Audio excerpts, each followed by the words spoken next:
Hi there, this is Luisa Heinzel. Thanks for joining me today. This is another episode of my little series about how to make a junk journal from scratch. If you haven't seen the other videos of this series, you can find a link down below in the description box. There's a playlist available with all the videos that belong to this series. And perhaps you can see some changes since we've seen the last time, if you have followed the series, of course. If this is your first video, you have no idea what I'm talking about. In the last video, we've made some interesting page edges, and I have just sewn some more pieces of my leftover lace and some other materials on here to make this whole thing a little more cohesive. I have also taken some of the pocket style thingies from my mood board, which I've created in the very beginning, and I have made some pockets and that stuff so that I can store some ephemera in here. And as you can also perhaps see, I have put the pages together so that I have signatures.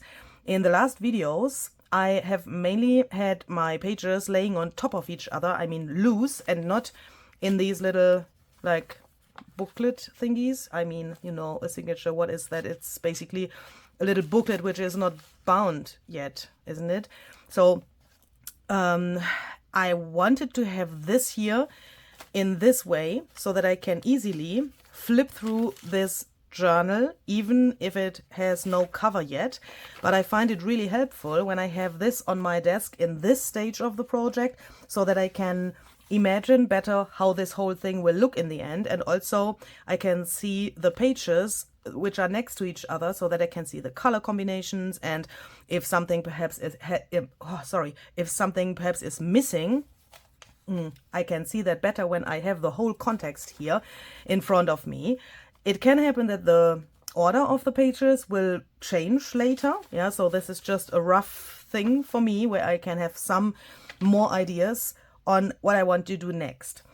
That is, I want to make some ephemera, and when I flip through this, I also realize that we definitely need some more pockets and that stuff, but this video focuses on making some really easy ephemera pieces, which we then can put into the pockets and belly bands and other things that we already made. We made these little storage thingies in the video before the last video.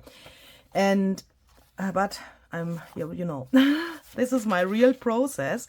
If you haven't seen the other videos, let me quickly explain what I'm doing here. I have tried to record my real process of making a journal within this series. Of course, I made some things without the camera. I made some things in my German video, which it can happen that you see some things here that you haven't seen in the English videos. But what I'm trying to say is I want to show you my real process, and that is sometimes a little chaotic, and it's real, yeah? So I've turned on the camera and I sit here to be able to try to bring my thoughts to you as real as possible and as authentic as possible. Sometimes when I record videos and think about ideas, what I could do and what I could show you, then of course the things are planned, yeah. And when I make a tutorial or I found a new idea and I want to share that with you, my videos follow like a script, a plan, yeah.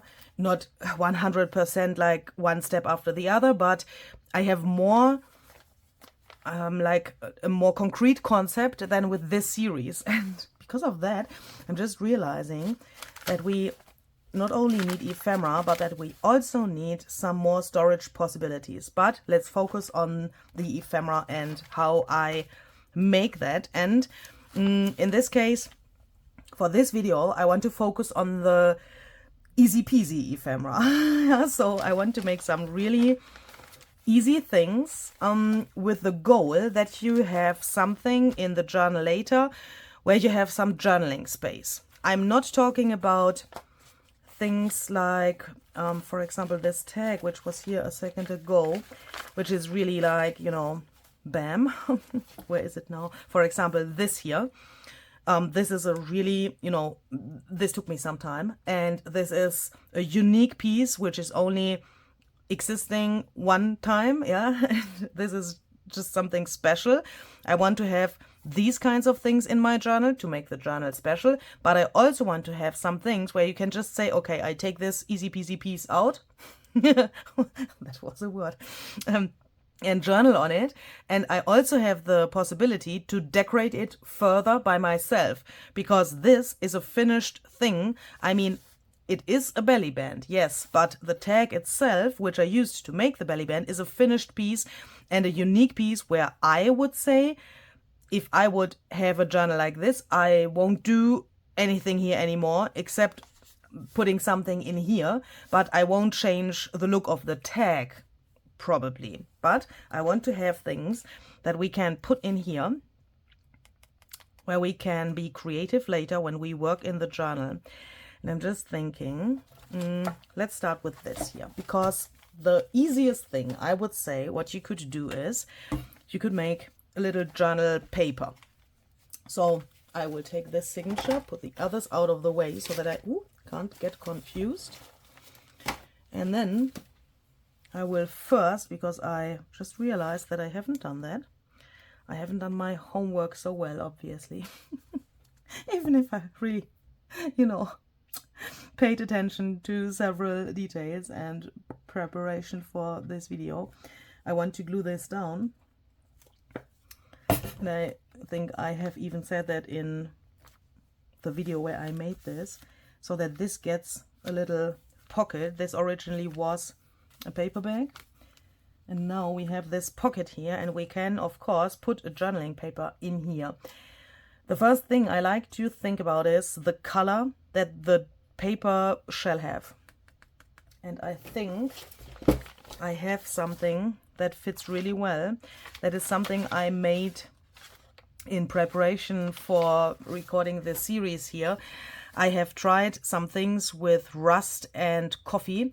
We have dyed, or dyeing is perhaps not the right word, but we have made some things with rust water and coffee on the pages. And before I started recording the series, and when I built the concept for this whole series, I tried how it looks when I put this rust water and coffee mixture to the back of my printable. I wanted to see if that could fit and if I can use such a page for my journal and if everything is cohesive. So why don't we use this, because I have this left over, because I think, look, you can like test if you like it just by putting the whole sheet in here, and then you can, you have a rough idea about how this would look if this was the outside of the journaling paper. And I think that is good. It is a little darker than this, but not as dark as this. And I think I like that. So let's just take that without thinking.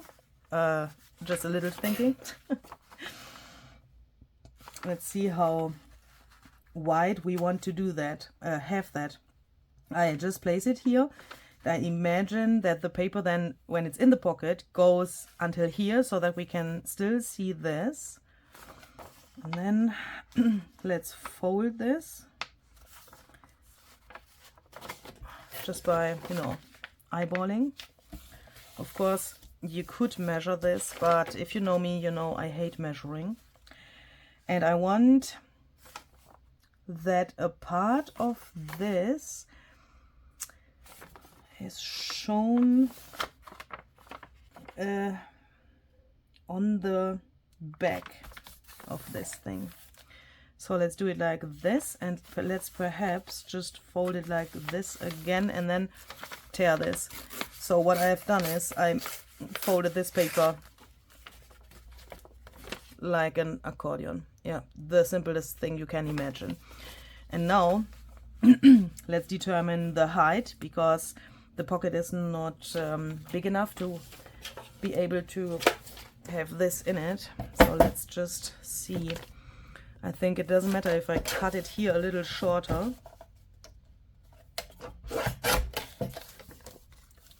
See if it can fit in here. And I really like to, I have cut this. Now I will cut another piece. I like to eyeball that and then intuitively cut that off instead of measuring. Because, that is the easiest way for me. I hate measuring, and because of that, this is really easy to do. Why can't this fit in here? I mean, what the heck? Perhaps my glue is in the way there. Let's just take a bone folder and try to get this a little bigger without destroying it, Louisa, please. Just without destroying it. Okay. I want that this is like tight in here so that it can't fall out. But of course I want to fit it in there. It's a little bit, still a little bit too big. Do you know that? You cut pieces off, you cut it off, and then it's too short. Yeah, but I think this is great. This is a nice thing. And I also like that we can still see the flower. We could also, of course, do it this way around with the flowers here. Would also look great with this like layered look that comes here then automatically. I just realized that my glue isn't doing what it shall do because of the embossing powder I have on the background there. Okay, let's leave this so that the glue can dry, and I want to show you a really easy thing. I mean, if you make junk journals for a longer time already, then you probably know this, but I also want to try to give some information for people who are beginners with junk journaling with this series. So I'm inking the edges here. So this is the outer edge of the paper. That gives it, of course, a really nice frame, and it makes the paper a little more grungy, used, vintage, or however you want to call that. This journal is really grungy, I would say, so it fits really well.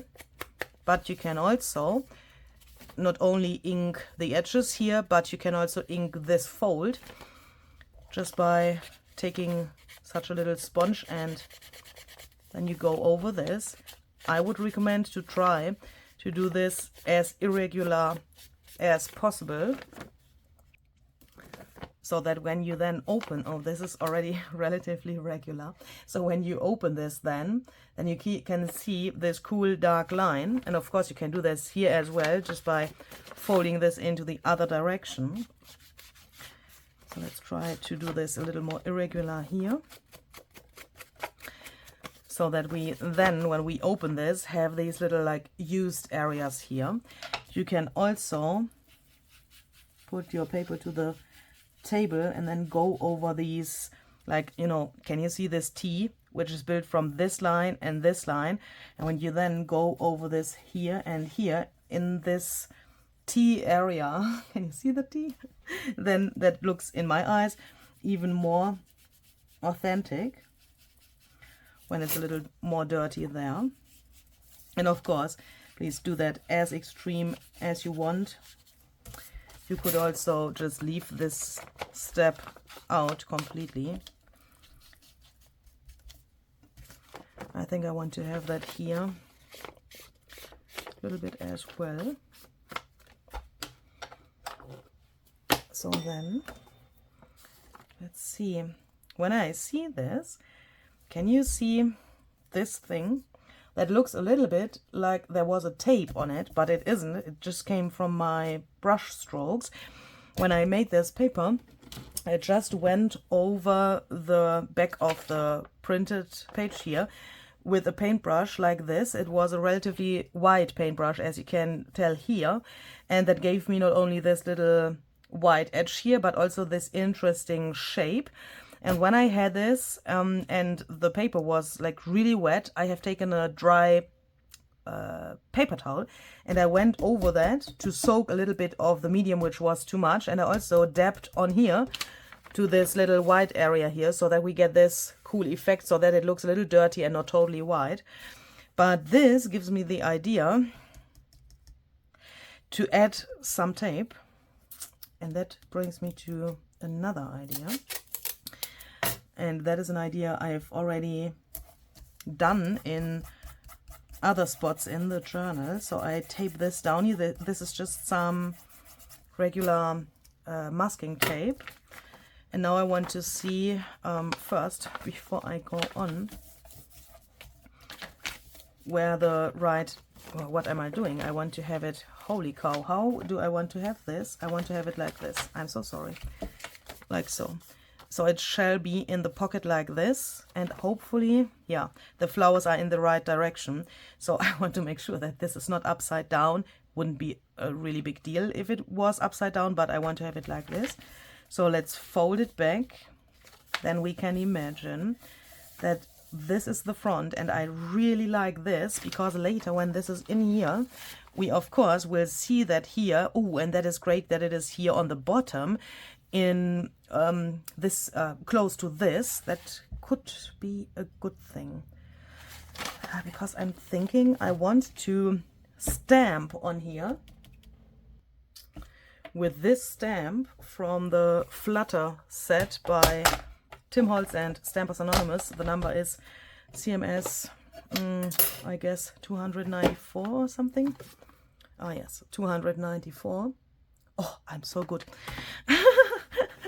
Sometimes I'm really proud. Okay, so I want to place this here, and I use my stamping platform because, you know, you can never know how this turns out on such a, yeah, you know, I have coffee and there's rust here, and I don't know how black this impression can get with one time stamping. So I use this. Is that wonky? I think that was totally wonky. I want to have the body parallel to the edge here, like this. And then we can take some black ink. Let's take some archival ink black soot. Ink the stamp. And my ink pad is already relatively dry. I have to refill it. And because I know that, I find it a good idea to take the stamping platform to get a really nice impression. Oh, it's really black, isn't it? That is good. And I know that I'm stamping on the masking tape now, and that is, it can be a little problem, you know, but if you take this chance to do something cool on purpose, then it is good that it cannot dry so fast on here. I'm not even sure if it would dry completely if I would let it air dry, but I use this chance to take a wet paper towel. Holy moly, this is holy moly. I have done this with VersaFine Clear ink before, and I'm just realizing that with the archival ink it's not so easy to do what I want to do here because I can't get it off completely. That looks really weird. I think we need to stay calm and take some, don't freak your freak, Louise, and take some alcohol to get this off, because I want that it looks like the tape is taped over the butterfly. Of course, you could think, hey, why hasn't she just stamped the butterfly and then taped the tape over it? The tape is translucent, meaning you would see the stamping through the tape, and I don't want that.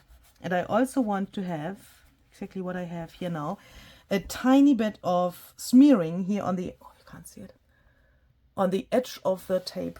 Can you see that it is a little bit like inked here? And that is what I want to have.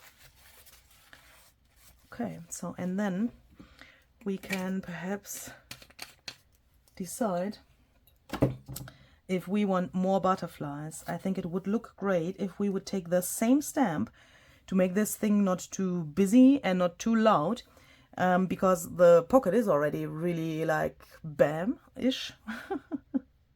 So let's try to, how would that look if this, yeah, that would be good. Can we, plan this a little bit so that we can perhaps later on add a label or something there. Perhaps like this.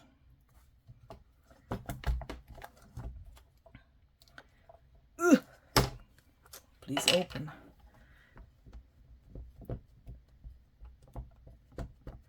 So let's stamp again here.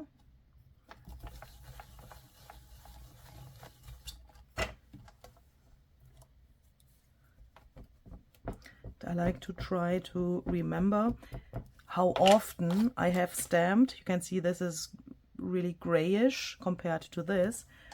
I like to, you know, count how often I have stamped. With 2 times of stamping, it's not so difficult, of course. But sometimes even, especially if you have an ink pad which is not so juicy anymore, then it can happen that you have to stamp, you know, 4, 5, 6 times. And I like to count that to get my stamp impressions in the same intensity. That looks really cool, I think. Now I have a little bit of, oh no. Okay, so we have to live with this little smudge there, but that's okay. Shall we stamp a full butterfly to the top so that we have, I mean here, so that we have 3 of them? We'll zoom out a little bit more so that you can see the whole thing in total and that I can see it as well on my iPad.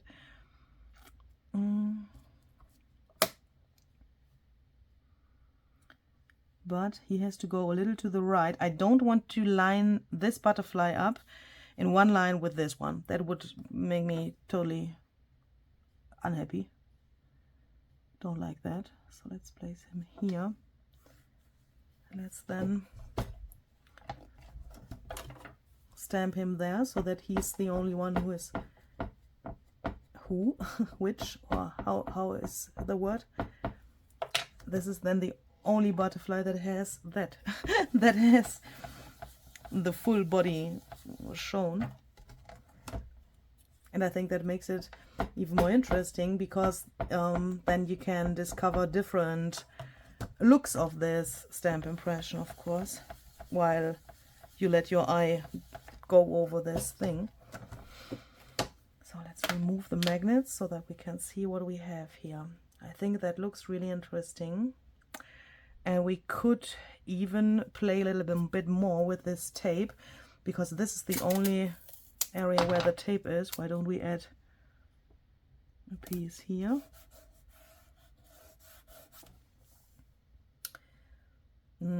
We have 3 butterflies. Would make sense to have 3 pieces of tape. And we can also do it like this and then fold it to the other side. Then we have a little tiny interesting detail there as well. And I think when I look at this, I want some white splatters on here to make the butterflies a little more alive. I always have the feeling when I use white splatters, or also if it fits black splatters or another color, that especially butterflies or birds or other animals come more to life with these splatters. I mean, these are really detailed and they are really gorgeous stamps. Not so much. But this way, I think they look like they want to, or like they are flying away in this moment. These splatters are very white, so I will dry them a tiny little bit, not completely, with my heat tool here. Then I'm going to take a dry paper towel, just press that on here, hoping that I get some nice craters, and that happened. Look, then you get these little outlines around the splatters. Where am I here in my camera? I think that looks nice. You still have the splatters. You have the feeling that this is like one with the background. And if you think, oh, I have taken a lot away. In this case, I think they are really subtle. So you can, of course, then always take a little more of your mixture here and just add. I want to have them really tiny. The first round was really big. Like this, perhaps a few bigger ones here on this edge and here. Yeah, I like that better than if they are directly on the butterflies like they were before. So I will quickly, hard word, dry this. Do you see what I see? My paint water mixture is obviously a little bit thin. They faded out a little bit, but it's okay. I have to live with that now. Next time I should try that out before I have filled up my little jar with my splattering mixture, and I haven't tried how intense that is before I started doing this. But we will live with this now. I just thought perhaps we can add a little label here and perhaps even something here to decide what I want to do and how and where, and what the heck is going on here? Why is this so small again? What the heck? I think it's stopping on the embossing powder somehow. It's like, holy moly. Okay, we have this in here. So I want to decide which color of label I want to place here. So I have just taken out these little ideology labels. They are available in different colors. I have taken out the red and the black ones because I thought that is the only thing we could handle here, color-wise, I mean. Because, we have red and blue in the journal and neutral colors, and we have a lot of black here already. Perhaps we could take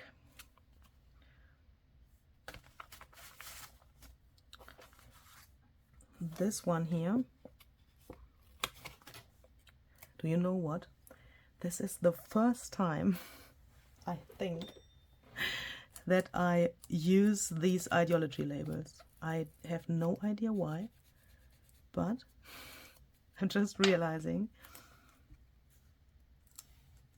that is a fact.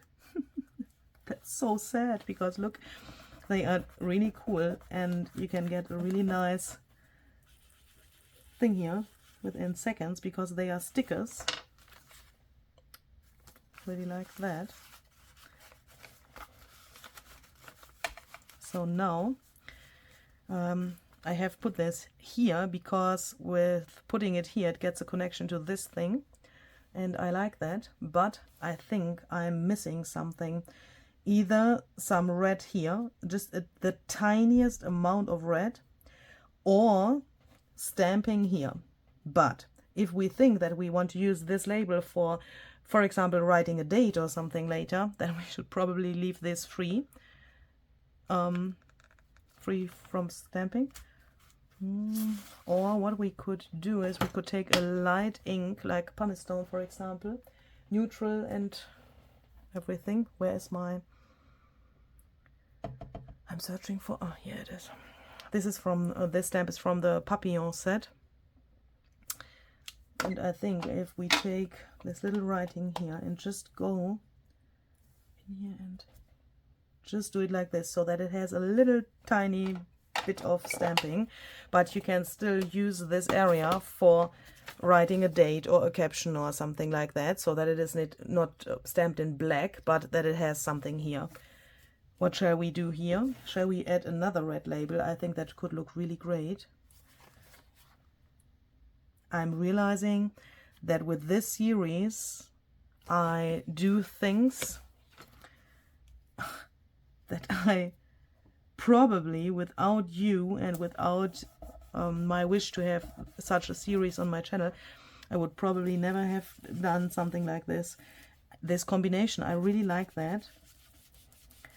But red is also always, for me, a color which is really like, you know, bam and extreme.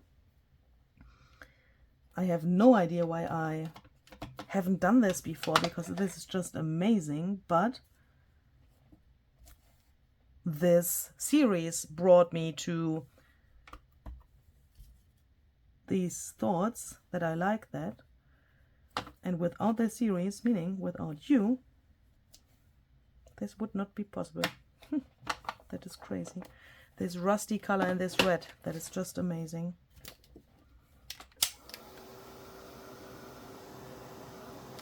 And now the ink will probably only dry on the label and not on the tape there. So I'm taking my paper towel to remove this here so that I don't smear it around later or get this to my fingers. We have this round thing here in this little cluster on the page tab, which we've used not as a page tab but just as decoration here. I'm just thinking, shall I take a round stamp to stamp here, or I think that is too much, isn't it?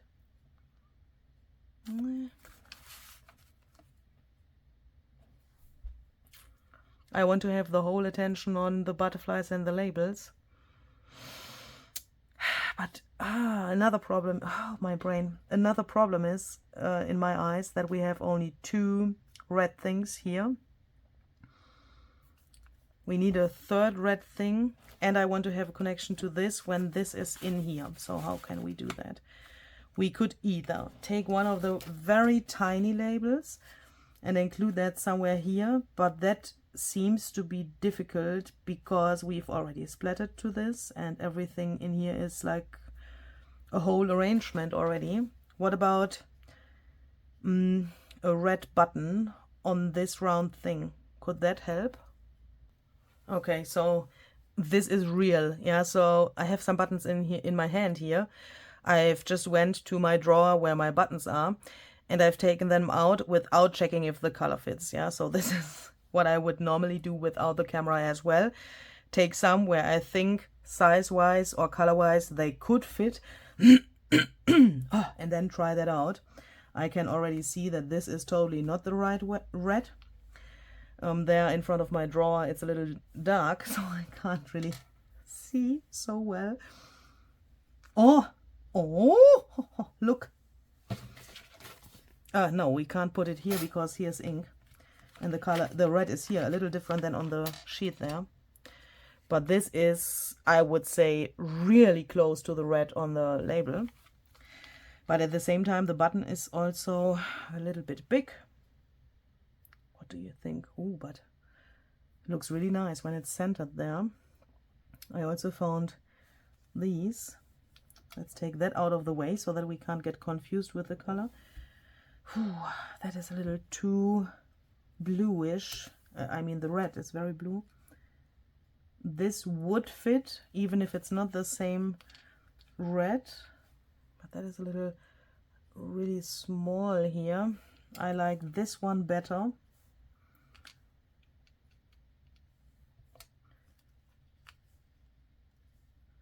That is probably way too much, so let's take this one and let's perhaps, just for fun, add something tiny and fluffy.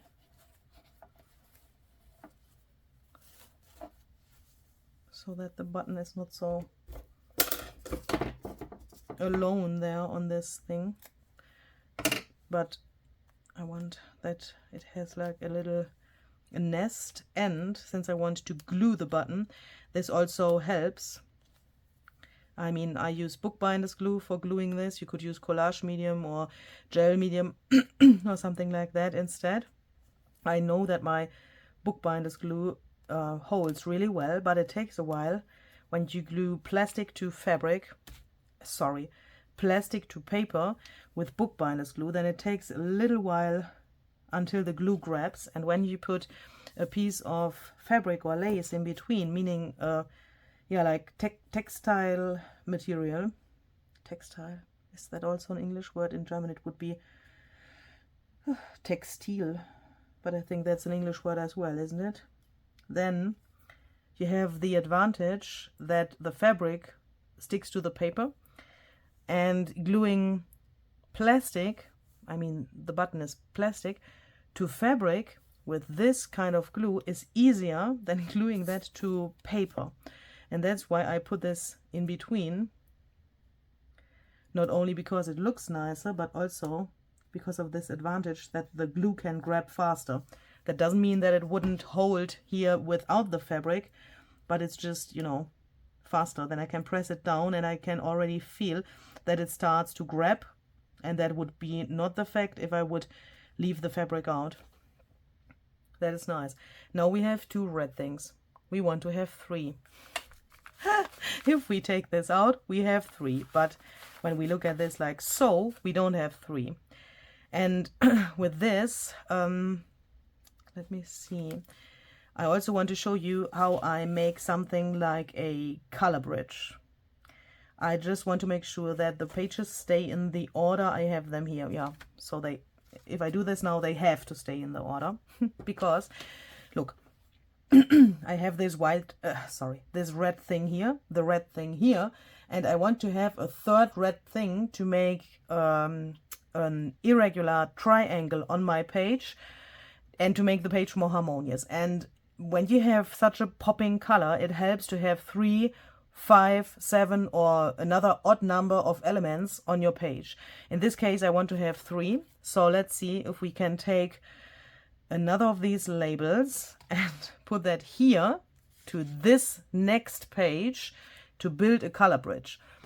If you have something like this and you see only this part and only this page, you might have the same problem like I have here in this moment, because I don't want to have more red here on this page to get this irregular triangle. But I can of course also put it to this page, because when I look to the whole thing, this page and this page, you can see them at the same time and they are like one for your eye. And that is what I mean by building a color bridge, because what I'm trying to say is use the next page you have, or I could even imagine this was like so, and this page was smaller than this one. I could even put this here, and this color bridge would work because your eye can see all of this. It doesn't have to be the page which is directly next to this one. Yeah, you could even do it on the page here on the right. Yeah, or you could skip some pages if the pages have different sizes. Then it works as well. But why is the frame of this so thin?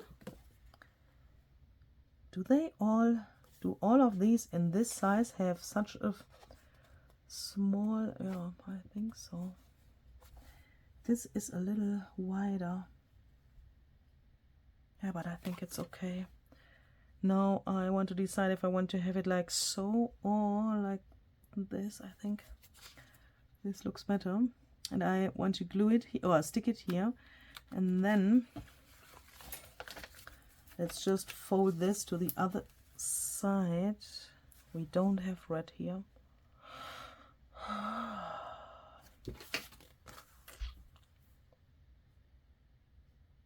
But I think a tiny red thing would fit to this. I think that is okay. Because of course, when I fold this, I will see it on this page here now. But I think this connection or combination is okay. Yeah. And then let's just take some ink and ink this here so that it gets the same amount of grunge like the others. And with that, you have your irregular triangle here, and you have a connection, and you have 3, meaning an odd number of red things here. That is good. I think this is finished. So let's go to the next ephemera piece, when we made the mood board in the very beginning to find matching materials and some ideas for what we want to do in the journal, we have also chosen some die cuts that we want to use. This set is one of the sets we've chosen. Where's the other one? It's this one here. Ooh, I'm so sorry. It's this one here, and I have a third die cut set. I'm just realizing it is there where my machine is. So we have this, and we have this, and we have the silhouette birds. And I realized while I was creating the journal, or yeah, it's not a journal yet, but you know what I mean, that we have totally ignored these die cuts here. Originally, I thought I want to use them to cut into my pages, but as you could see, I haven't done that yet. I have absolutely no idea why, but on the other hand, it's also, I think, a good sign if you have chosen something in the beginning and in the middle of your process, or perhaps in the end of your process, you realize that you haven't used it, but that is not a reason to cry or something. I think it's a good thing, because that way you can also realize that you had enough ideas to spend your time on your journal and that you didn't need this. Do you know what I mean? And I find that a really interesting aspect when we talk about getting overwhelmed, planning what we want to do. Is it necessary to plan something? Is it necessary to use all the materials that we have on our desk? Or is it also cool if we could find some other ideas and don't need this? Yeah, so, but anyway, I want to use these, yeah, so because I think it could be a great idea to make some journaling cards or tags out of something and use the die cuts on here. So I want to do the following thing. As I said, I want to have this whole thing here really like easy peasy and simple. So let's take this here.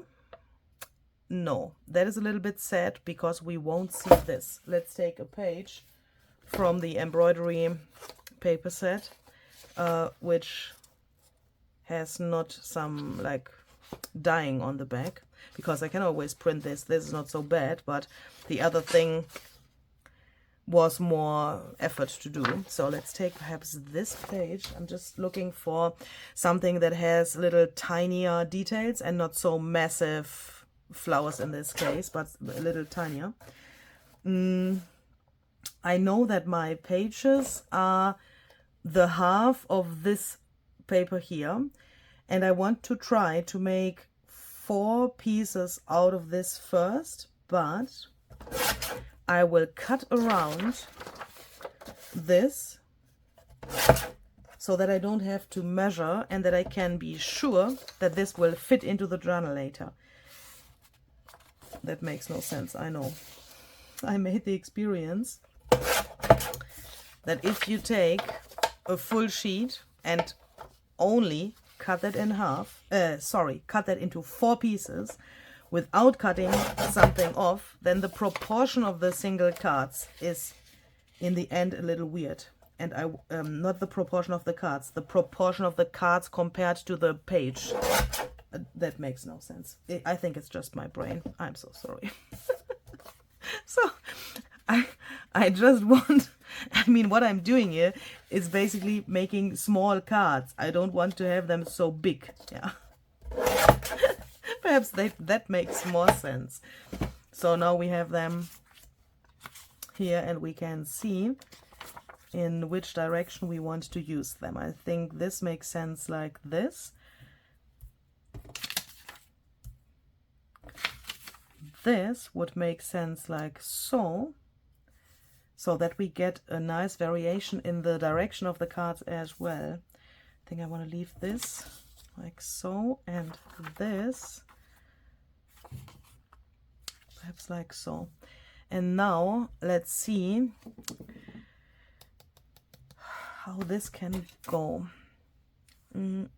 This die cut here makes these flowers, and I want to try to place these on here now so that a portion of this is cut and the rest adds to the design later. Meaning I don't want to take this and just place it over these flowers, because then we can't see the flowers anymore later. I want to find a place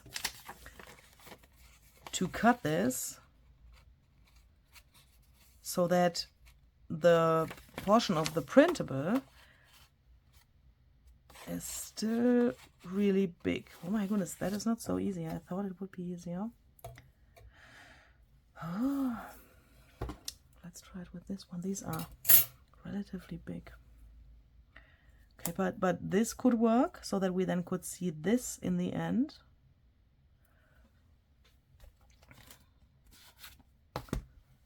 This one is also really big.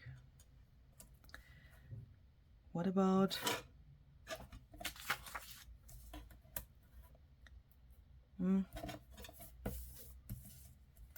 what about this? I know that I cut the bigger flower here off then, but this would still be visible then. I think I like that. But what about this one? Perhaps I could try that here, like so. That could work. And I also want to have some of these dots from this set, or perhaps even this. Let's see if that can work size-wise. Yeah, look, this could work. That is good. Okay, I will take these to my die cut machine and cut these things out. So here I am back and I'm totally happy with how this turned out. Oh, this is just cool. So let's see. Now I want to back these papers with something that gives us a little contrast, but at the same time I want to have, of course, harmonious colors for my journal. I mean matching colors for my journal. So I have some papers here which I have taken out from my signatures because I had the feeling that it was too much or too flimsy or too whatever. So let's see if we can use some of this for backing this, because the colors of course match the journal and what peeks through here matches the journal then automatically as well. This is a double page. This is really thin, but if I would take it like so, I mean I already really like this, and sew this on here, then we would have something like a squishy thing in the end. Could be great and sturdy enough. I think I want to do that, so I will put that aside so that I can remember that I want to use that for sewing that on there.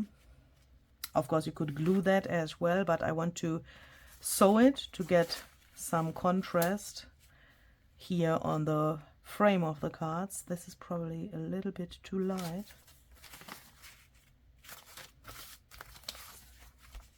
And too orange for my taste. This is nice. So let's use that. Perhaps we can use the other side. I mean I could. Can I? Oh yes, I can. I can fit two on here. So this is one of the stitched printables. I think that is great. Yeah. I will use the darker portion for this here. No, I will not. I will do it like this. So I will quickly go to my sewing machine and sew this on, and then I will cut this out so that we then have a nice backing for these little guys. So then they look like this. And what do you think? We could already, I think, leave them exactly like they are. I really like them.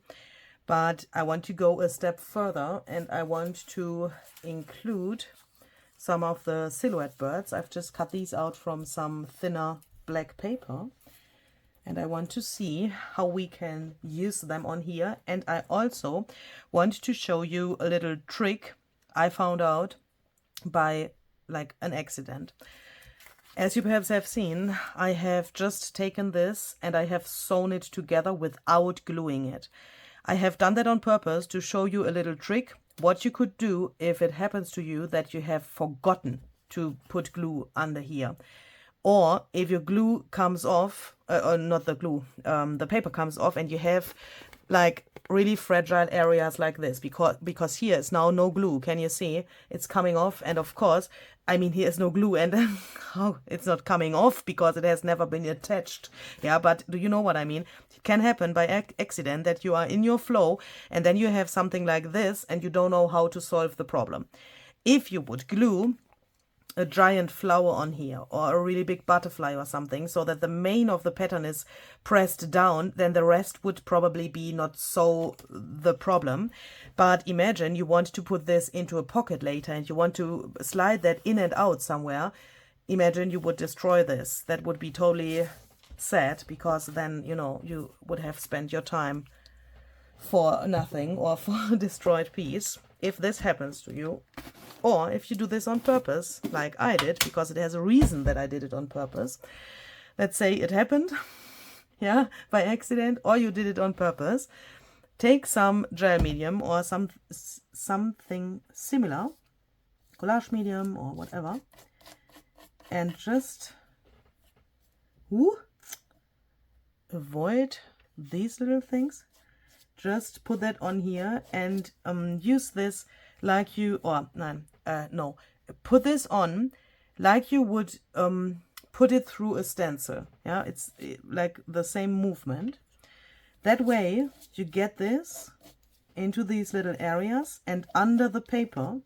You have to work it in a little bit, of course, but you can see when this is beginning to stick and enough of this medium is under the paper.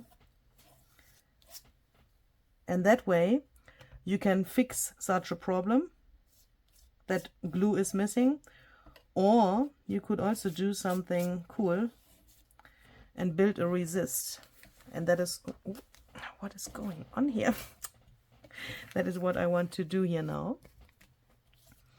So I'm going to put this on here. Here in this area where the solid area of the paper is, I don't pay so much attention to cover everything, but here I want to attach it really well. And I think we can also glue these little guys on here. These little threads. Let's let that dry for a moment, and let's do that with the others as well.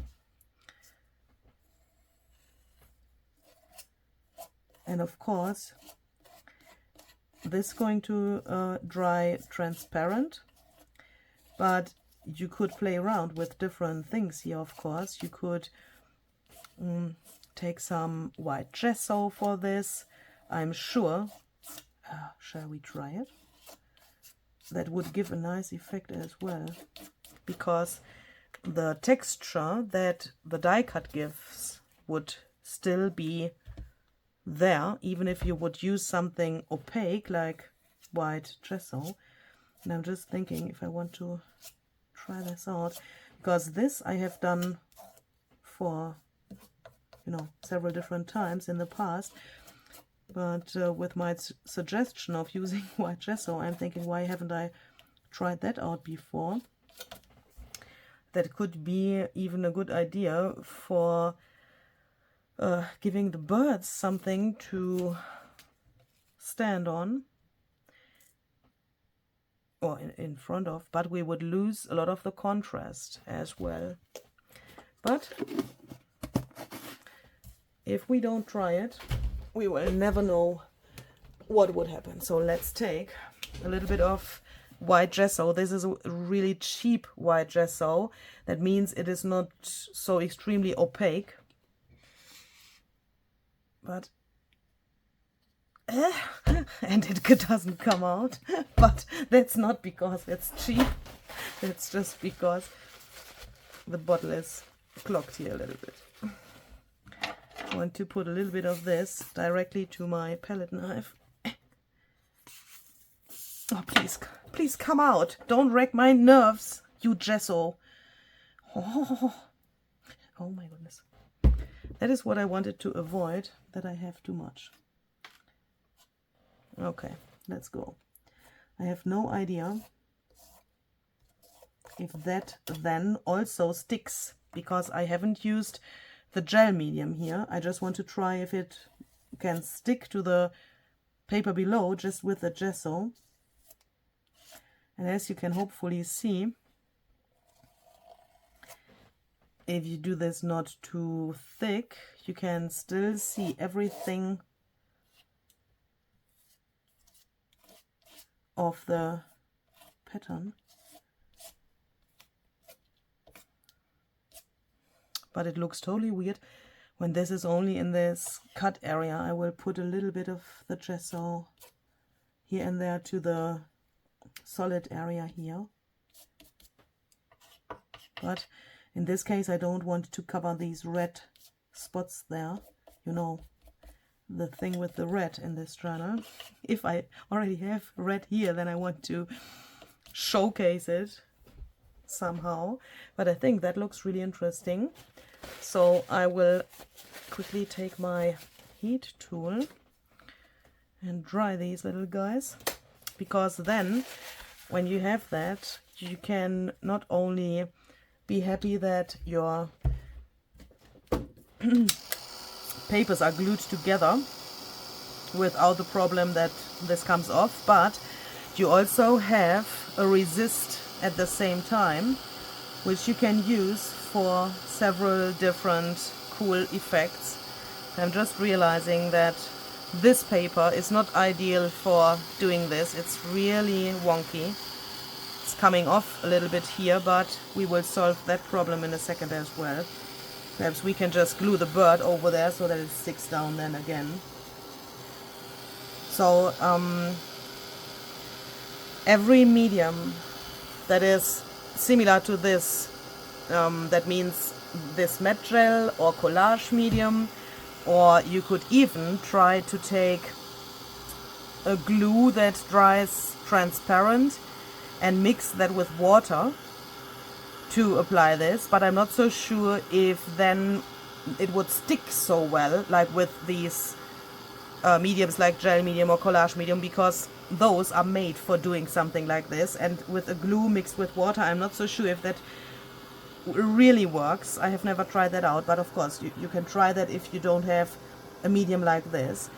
But with those mediums, which are transparent and sticky, I mean, you know, not when they are dry, of course, you can build a resist, not only with those, but also with those.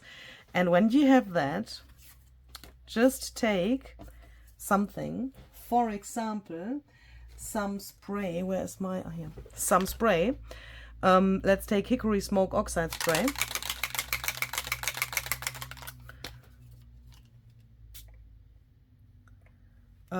Is this the direction I have chosen to use the card? Yes, I guess so. So I think I want to have the bird here. So I spritz here where the background for the bird is. I leave a little bit of this here empty so that you can see that there happened something with the spray. Then I dry this, and oxide spray, spray stain, oxide ink, distress ink, and these mediums are meant to use on porous surfaces, as we know. This is now sealed with the gel medium, and the gel medium is really slippery, not porous. This can't dry totally on here. I've used a really thin layer of the gel medium. That means that it is not totally a resist. Not what is the verb? Resistant? Resist. It is resistant. I don't know. So that means this effect is not so 100% extreme than if I would add several thin layers or a thicker layer of this. But what we can do now is, besides leaving this exactly like it is, because I mean this looks great, yeah, what we could do now is we could, and I want to show you different things that you could do. You could take a paper towel, make that a little bit wet, not soaking wet, but you know, you need a little bit of liquid to be able to do this. And then you can carefully go over this and take some of this off again. And you are able to do that because of this resist that the gel medium made. That way, it looks not so extremely sprayed anymore in my eyes.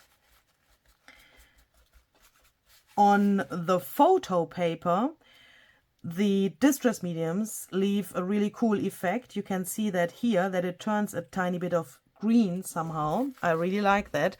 And with the water, you activate the oxide spray and then you get an even more extreme effect. And you can see that these roses come out more now than they have been before. And can you see this little tiny outline? That is because I've rubbed over this and then the ink goes into these little, yeah, like edges where the paper is. Can you see that? What you also could do is, let's let this dry, and let's start perhaps with the same step but with another color, because here I think I don't like hickory smoke. What can we use? I don't want to go too dark. What about vintage photo oxide spray? That could fit to all of the rusty colors we have in the journal really well. So it's this thing here. You could you do this with spray stain? Yes, you could. But I like the effect that the oxide spray gives, in this case better. I will add a little bit of water to be able to move this around so that this looks not so extremely like sprayed on. Could you see how easy the spray went over the surface here? That's because here there's gel medium and that makes the surface slippery. It is, yeah, a resist now. The ink spray, or the oxide ink spray, doesn't have the chance to soak into the paper here. Here, you can clearly see where no gel medium is. Can you see that it already has soaked into the paper here, here, and also here. Please imagine the possibilities with this.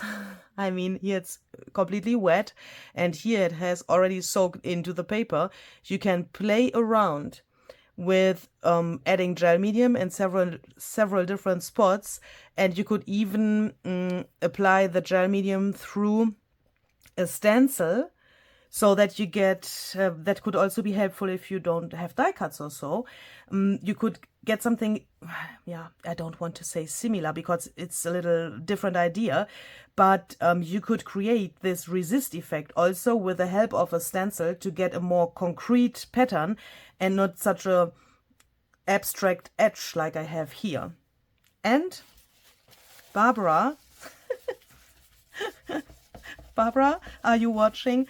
Probably not, because these videos are so long. I'm just kidding, you know. If you're new to my channel, please don't be shocked now. I have to make some jokes with my friend Barbara from 49 Dragonflies, because she always tells me, and that is really a catastrophe somehow for me, because, and that was so funny. Barbara told me, I mean, she has a YouTube channel obviously as well, yeah, 49 Dragonflies. If you don't know her, check her out, please. And she told me, Louise, I can't watch your videos anymore because they are so long. Yeah, I have problems because I have no time. And of course, I totally get that. I have problems myself watching other videos on YouTube because I just have no time for doing that. And of course, I want to watch other videos, but sometimes it's not so easy. And then she told me that I have to make shorter videos. And she knows that sometimes, I mean, in the most cases, that is so hard for me because I feel the need to explain something in detail because I need to explain it so that my own brain can work properly. I think that is a word. Hopefully the right one. And when she told me that I have to make shorter videos, we've also talked about that during the last year of Ephemera, which is a December daily series I'm hosting together with her every year. So I guess we will do it this year again. So then it's going to be the 4th year of Ephemera, but that doesn't matter. But last Ephemera we talked about the length of the videos. And she said, you have to make shorter videos, so that I have the chance to watch them. I can't even remember the whole context when she said that. But you then have written below her videos that her videos are so short because, I mean, her videos are obviously shorter than mine. Otherwise, she would not have said that to me, that my videos are too long. But you have then written that she shall make longer videos so that you can watch her for a longer time, yeah? That was so funny.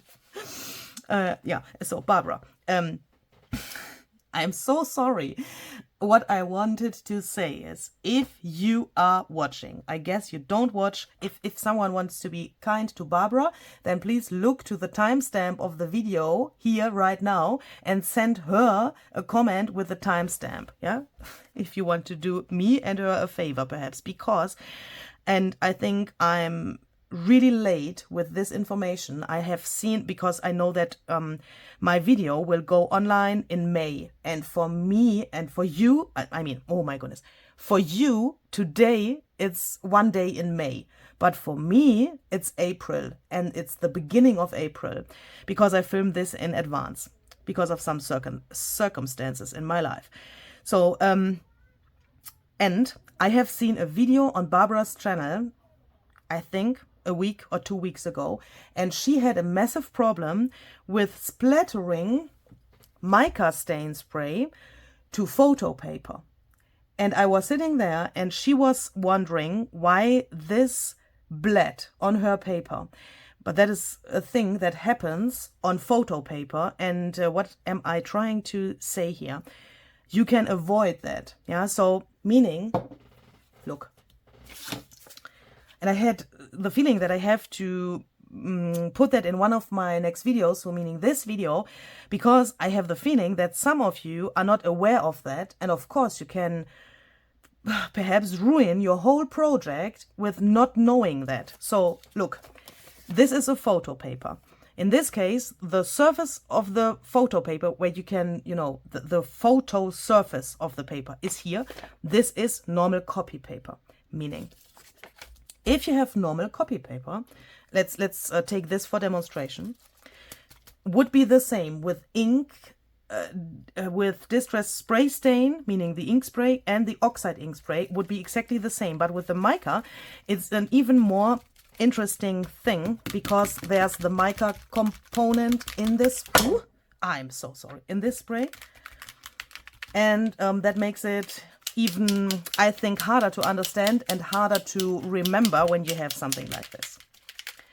Let's say you have copy paper and glue on your finger and you take this, and let's add a tiny little bit of water so that we have a little nice mixture. Oh, let's even add more. So I want, for demonstration, that the splatters get really big. If I splatter this here to the copy paper side of my paper, I can first see that this pink and rust is a really cool combination, but that's not the point here. Can you see the splatters stay exactly in the shape? They don't bleed because this is copy paper. But do that on the other side where the photo paper surface is, without sealing this stuff. I need more water. She has even used the nozzle of her bottle to, let me do that as well. But so that you, for demonstration, that we get bigger splatters, but then you can see that better. Oh no. that never happened to me. Never, never, never in my life happened something like this. That only happens on camera. Just when you want to quickly explain a little tiny thing, this shit happens. I'm so sorry. Yes, I said shit because it is shit. The problem here is, as soon as an ink medium hits the photo paper surface, let me do it like this, the ink automatically begins to bleed, because this is photo paper and the surface is different, and this soaks extremely, and sometimes the colors even change on this photo paper. I totally love that, but I can also totally understand that Barbara said, oh my goodness, my splatters went totally crazy, because can you see it starts bleeding, and if I would leave this and if I would let this air dry, then it would bleed even more. And I think even with drying it, that happens. Why does that happen? Because the photo paper is so porous that the ink goes in there and then the single splatters bleed. And that, I totally agree with Barbara, that doesn't look nice. And she was wondering why she had the bleeding around the mica.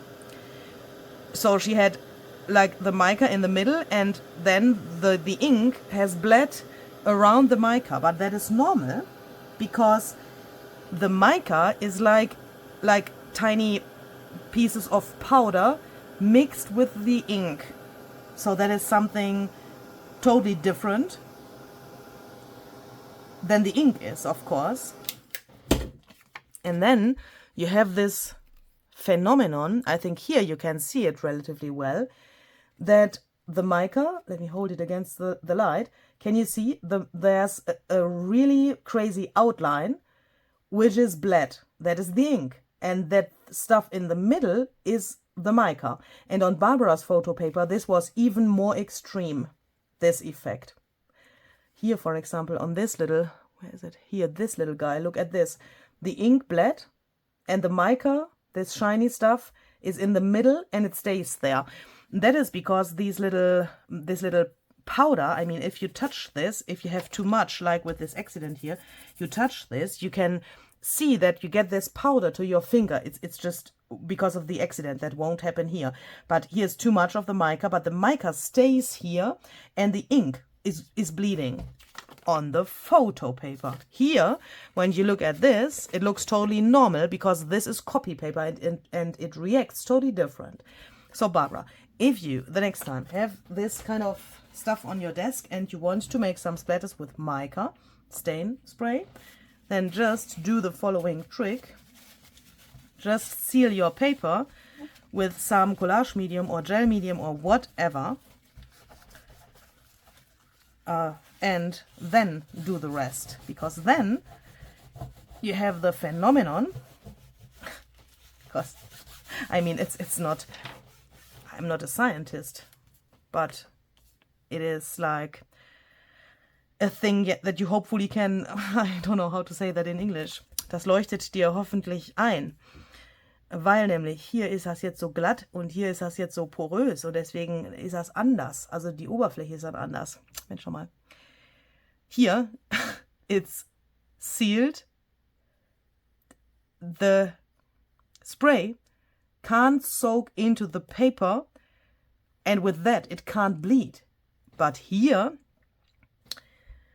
with spraying this, of course that looks different. But if you look to the tiny point, these tiny dots here, they have bled as well. Can you see this extreme reddish orange color which came here? Like, yeah, I don't know how I can say that. It looks like different kinds of tiny pieces, like sand or something. But the single dots that are here, they have bled as well, and that didn't happen here. Yeah, can you see? Totally different. So if you want to make splatters with either spray stain, oxide spray, mica stain spray or whatever, ink-based mediums, I mean, on photo paper, just seal it and you won't have this problem, because then they won't bleed. I have to clean my paintbrush now, and I'm realizing that I don't have any water left here on my table. Okay, so here we go. Water, very important. Coffee, even more important. So now, what could we do now? We could take, with the same idea like here, take a paper towel, make that a little bit wet, and remove some of the ink, because this is a resist now, there where the flowers are, to give this a little more interest. But that is basically the same thing like we've done on the other piece. But I want to show you something else you could do here. But I want to have this a little lighter there where the flowers are. And as you perhaps can already see, the effect with the spray stain is totally different than with the oxide spray. You have to, in my eyes, do this a little more carefully than with the oxide spray. When you take the paper towel and go around like this, you would, in my eyes, remove too much of the spray stain now. And then I don't like this effect so much anymore. But I mean, that's personal preference, yeah. But with the oxide spray, you have the chance to get these tiny interesting areas here. This looks like an inner shadow or something, and that is because of the oxide component in the spray, which we don't have here. So that means this looks a little different, but I still like this effect. But that is basically the same thing like on the other piece. But what you also could do is you could take some water, and I will quickly take a clean dry paper towel, and you can put some splatters on here. And now you could either take your heat tool and dry this, gives a really nice effect, which is I think nice, but not so extreme like if you would do what I will do next. If you would dry this with your heat tool, you would get these really cool watercolor effects. Can you see that it starts to do its thing here now? It would get really like, yeah, grungy and like watercolor which has dried on a watercolor paper. Here you can already see what's going to happen here, or what would happen if I wouldn't take this now. But if you take this, you can remove the ink, because this is a resist, yeah, and then you get this really light splattered effect. And there where this other effect has already started a second ago, it stays nearly like it was before. That is also really cool. And I think this is a nice effect as well. But the flowers have disappeared a little bit. What can we do? We could take a lighter crayon or something comparable. Let's try Lost Shadow. I wish I had picket fence, but I don't have that. My picket fence crayon is empty. Let's scribble over this. And I know that I now will probably not get the true color of this crayon, but a mixture of vintage photo spray stain and the crayon. But that really doesn't matter. I want to have something lighter to bring the flowers out a little more. And with smearing this over here, I automatically, and this is not completely dry, that makes it even easier, I automatically smear the spray at the same time, but only there where the gel medium is, not here where the photo paper is, and that gives it a really cool variation. Makes this area around the flowers also a little bit more calm. And when I have that, I can see that it has mixed really much and that I want to have a darker contrast. Let's take some Scorched Timber crayon. Let's go over this again to see if we can get some contrast in here. I want to smear the crayon so that I get a similar effect like here with this inner shadow. And that can only be similar and not the same, of course, because we've used different mediums. And perhaps you think, why is she talking to Barbara in her video? Why isn't she just calling Barbara and tell her about the thing with the bleeding splatters on the photo paper? Well, of course, I will try to call Barbara as well, but I know that she's very busy at the same time, like I am. We have a really busy time, both of us, at the moment. And I don't want to bother her.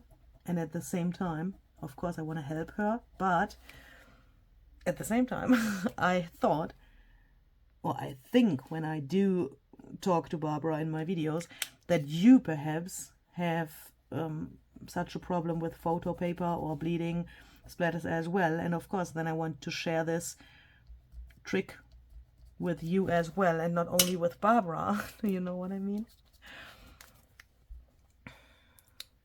So then we have a really like subtle impression of these flowers. This is also a great trick if you have used this die cut and then you realize that the contrast is too big for your taste. Could then also solve such kinds of problems with this little trick. But I still don't know if I really like this. Or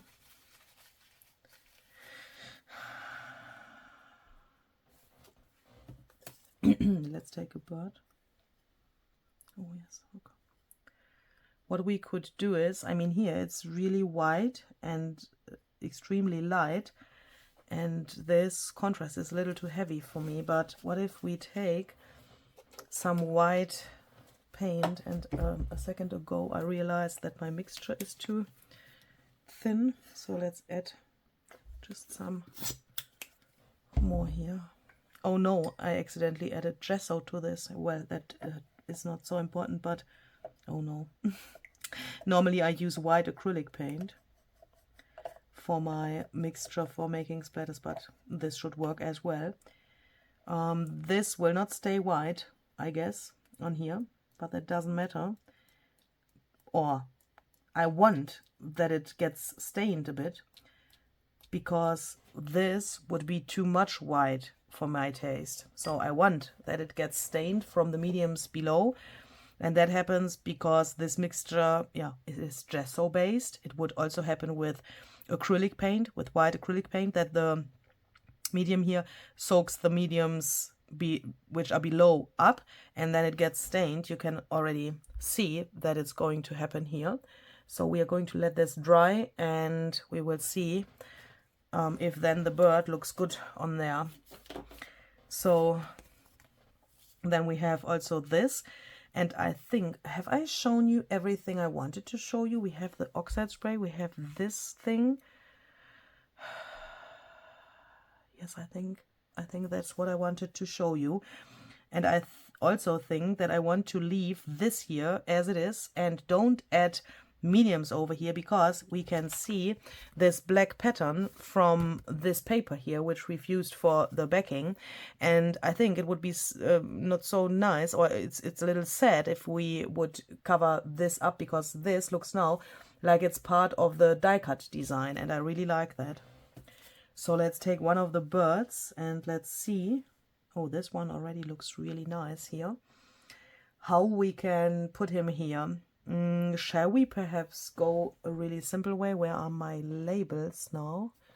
And just take one of these black labels. I mean, that would fit really well here.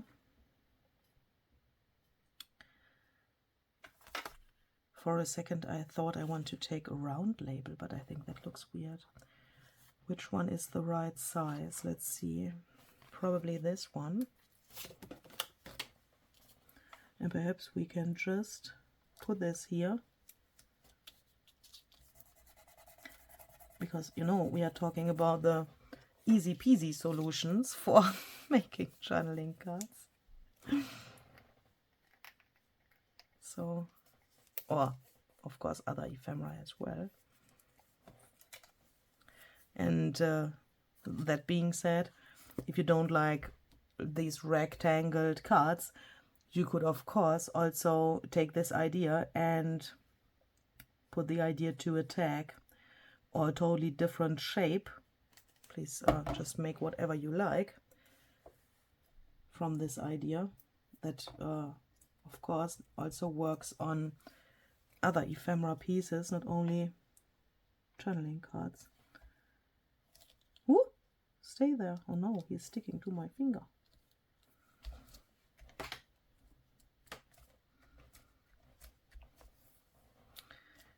I often do something like this, starting with one and the same idea for the base for something, and then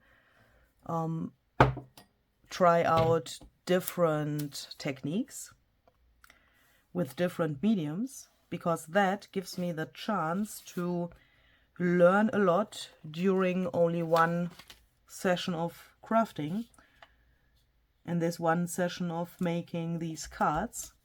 Because when I have finished these, I can easily see which of the techniques, oxide spray, spray stain, water, no water, gesso, and so on, I like the best, because I have, you know, the same base with different techniques in front of me, and then I can decide what I like best. And if I make another journal, I can repeat the technique I have chosen as my favorite for this kind of base. And one goal is to have some journaling space in the journal later with these ephemera pieces, but another goal is also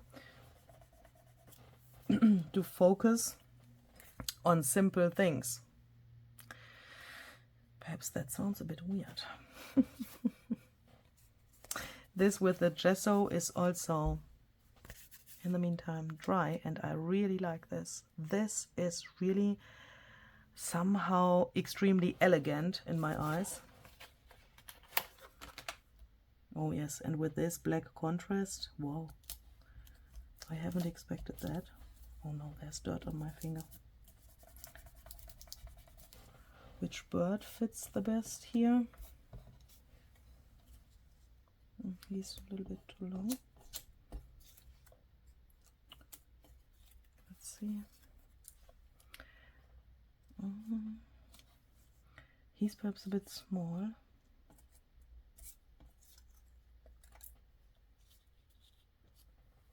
Yeah. Let's take him. And what do you think? Shall we add black splatters? Because the birds are black and the labels are black, and our sewing thread is also black.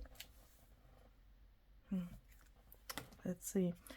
So this is not completely dry, but as you can see, the splatters are not white anymore, but they are still really extreme. So let's take a dry part of a paper towel again, and let's make these crater things so that the splatters are not so extremely in the foreground, especially when we want to make additional black splatters. I would say that this is enough of the white, I mean, or dirty white.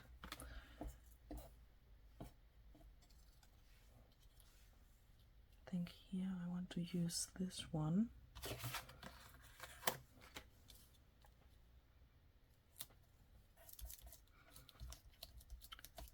And then let's glue him down. And sorry, but I can't hear you.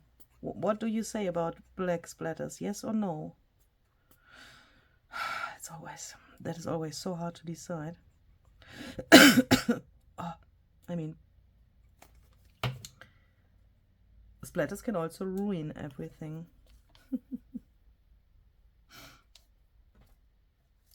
And that's definitely not the goal.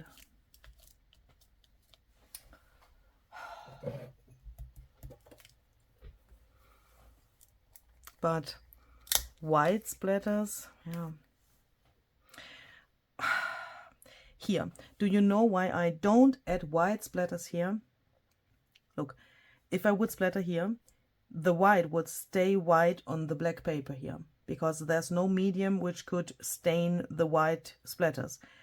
But everything that lands around here would get stained from the mediums, as the other splatters have been stained a second ago, and I don't want that. Black stays black, of course, even if we will not see the black on the black here. Yeah, we could see it when we hold the paper against the light, then probably the black shows up a little bit, but you can't see it so well if the splatters were white. But I want to try that. This is especially here.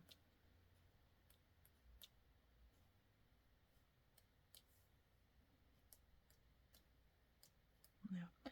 Makes the label also a little more interesting.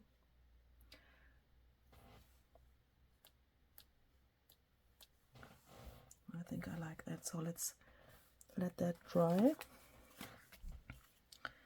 Okay, we are going to put black splatters to all of the cards.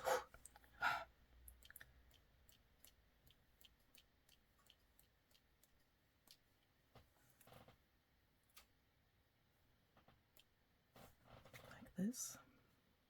Oh, I think that was a good idea.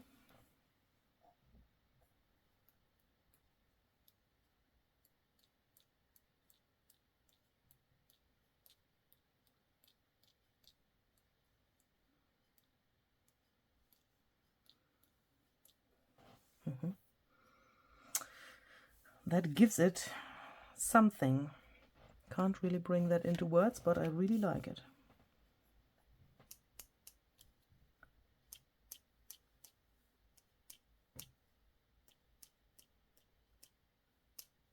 Okay, so then I'm going to dry these, and then we have to find some spots in the journal where we want to put these. Do we have some pockets where they fit? I don't know. If not, we are quickly making some pockets, and then we can see how they look on the pages in the journal. So let's take our signatures and see where the cards could fit. Here I have built a pocket. I think it would be possible to fit the card in here, but that would be very sad because it would be totally in the pocket and we would probably only see just a tiny bit of that, and I don't want that. So let's see. I've realized that we definitely need more storage possibilities in this journal. The problem is also, I mean, my problem is that I have made the pages, and some, as you know, I made in the English videos and some I made in the German videos, and then I have divided everything into two, and now I have 5 signatures in each language, yeah, so for my different videos. And obviously most of the pockets are on the pages from the German videos.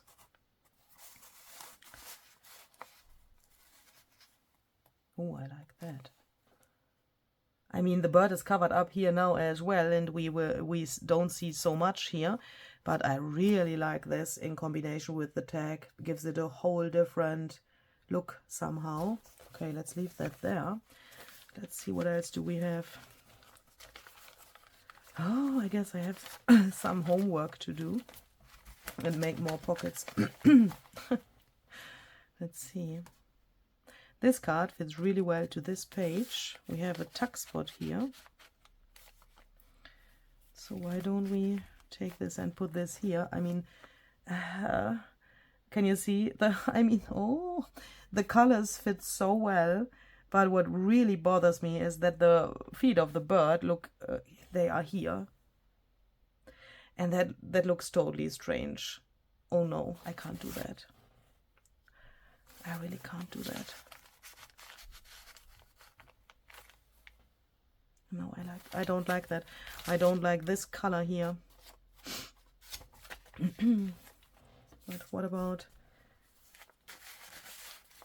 either this? That would fit really well, but that's not so much contrast.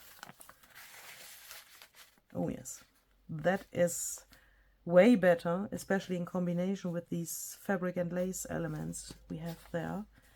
Yeah, I like that. Barbara's paperback is unfortunately not big enough to put the card in there. Oh, but what about this? We have this glycine bag here. Or that was an envelope, I guess. Yeah. Doesn't matter what it is, the card fits in here. And I really like this effect that you can see that here is something, but you have to take it out to see it clearly. And then we have this belly band here, but shall we put the next card so close to this one? Do we have another possibility to store that? Not really. So it will go here, and I will decide if it will stay here or if I will change the position later when I have more pockets and more like belly bands and other storage possibilities. But that is also something that I really like about junk journaling and this stage of making a journal, because in this moment you have all of the possibilities still open. Is that English?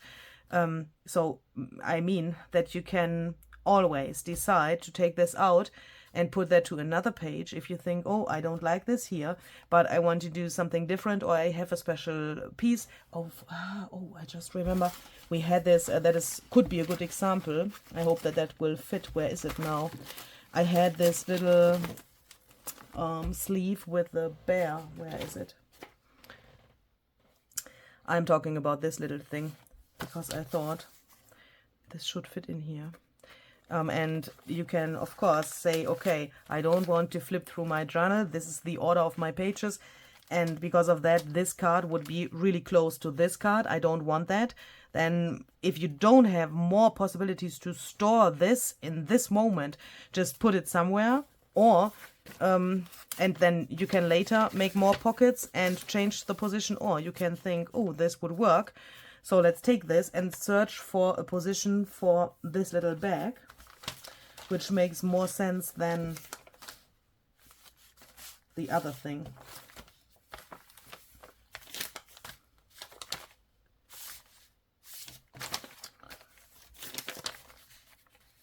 Oh, I really like it here. Yeah.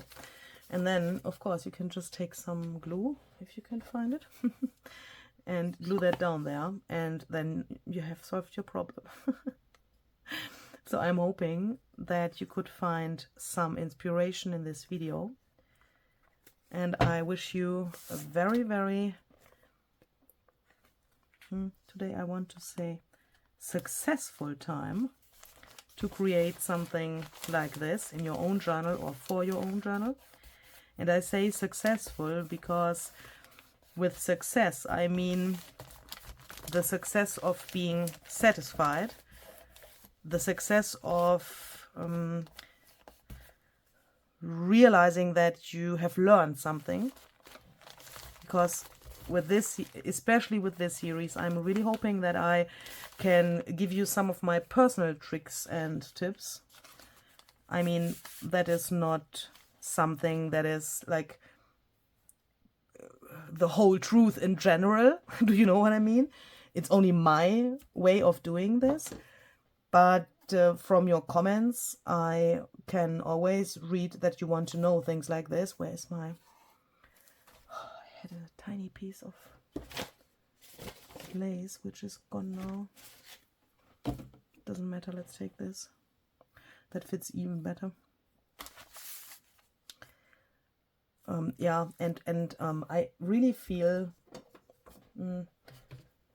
a little bit proud when you say that you want to know these things, how I exactly make things, because that shows that you appreciate what I'm doing, and I'm really, really happy, and I'm appreciative by myself as well for that. And of course, I'm here to share my tricks, tips,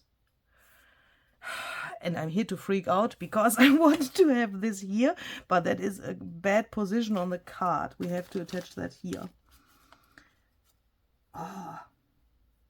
And I really think that sometimes videos can be confusing, even if I always try to show you like the reality. But when you watch this video, you can also tell that this video is not really edited. Yeah, there are perhaps some cuts in there, but not so much like, not so many like if I would edit the video in the normal way I would normally do it. Yeah, and that makes a really, really, really big difference, because this is a totally different way of working for me, and a totally different way of recording my videos as well. Normally I have probably little different things in my mind when I, for example, make a tutorial for you or something. Then in my mind it's already different, and then the video of course gets different as well. But I thought if I wanted to show you really my real process, and this is like you would be here, even more than with other videos, then I have to do it somehow. This is the way I do this now. And of course, I'm hoping that you can take something from this, and that you can feel this success for yourself. Yeah, not this like I have sold a journal, I got money, and I'm successful with selling my journals. I don't mean that in this case. Of course, that's a great feeling as well. I mean, I sell my journals as well, and I always make a happy dance when I sell a journal. I'm really appreciative about that as well. But in this case, I mean this success that you can have for yourself with your emotions, with your learning curve and all of that. And I'm really hoping that I could, yeah, add a little part to that with this video and the others from this series. That sounds like this series is at its end somehow, but it isn't, of course. We are going on with making this journal and finishing this journal. But for today, I have to leave you because this video has to go to YouTube now. And now I don't like, oh my goodness, what have I done?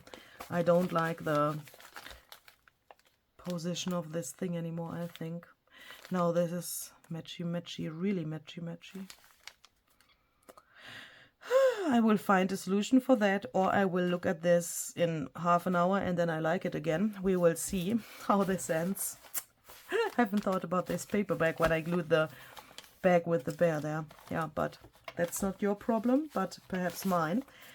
So I'm hoping that you have a really creative day, and that we will see the next time for doing the next steps in this journal. So have a creative day and see you. Bye bye.